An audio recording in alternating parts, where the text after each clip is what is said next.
যশোর ৪ আসনের সংসদ সদস্য ও জেলা জামায়াতের আমির গোলাম রসুলের বাড়ি ঘেরাও করে বিক্ষোভ করেছে এলাকাবাসী। মঙ্গলবার সকালে যশোর শহরের নীলগঞ্জ সুপারি বাগান এলাকায় এই ঘটনা ঘটে।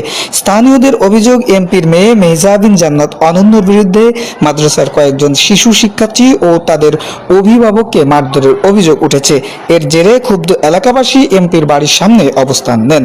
এক পর্যায়ে গেট ভেঙে ভেতরে প্রবেশের চেষ্টা ও ইটপাটকেল নিক্ষেপের অভিযোগ ওঠে।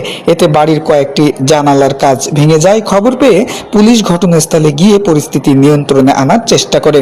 বিক্ষোভকারীরা ঘটনার সুষ্ঠু তদন্ত ও আইনগত ব্যবস্থা নেওয়ার দাবি জানান। অসহায় ব্যক্তিদের বাচ্চা কাচ্চাদের ফ্রি করায়, উনি উপর থেকে গরম পানি মারে, কুতু মারে, বাচ্চা কাচ্চাদের মারে। এই ব্যাপারে হচ্ছে মহল্লাবাসী এসে অনেকবার বলা হয়েছে। কালকে রাত্রে যখন আমি আসছি এসে আমি বলেছি যে এই ধরনের কিছু করেন না, এটা তো একটা সামনে মসজিদ, মাদ্রাসা, কাছে মসজিদ তুলে দেবো, মাদ্রাসা তুলে দেবো।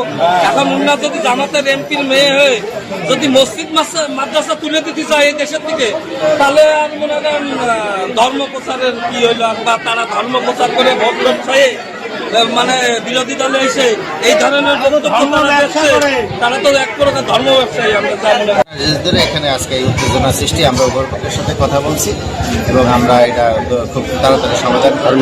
কেউ যদি আইনগত ব্যবস্থা নিতে চায়, কারো যদি অভিযোগ পাই আমরা, সেই ক্ষেত্রে আমরা তদন্ত সাপেক্ষে আইনগত ব্যবস্থা গ্রহণ করবো।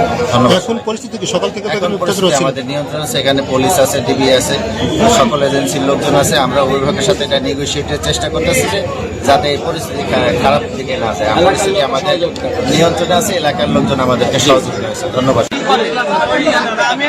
সিগারেট খাই, খাই, কোনো নেই, খারাপ খারাপ দেখায় এরকম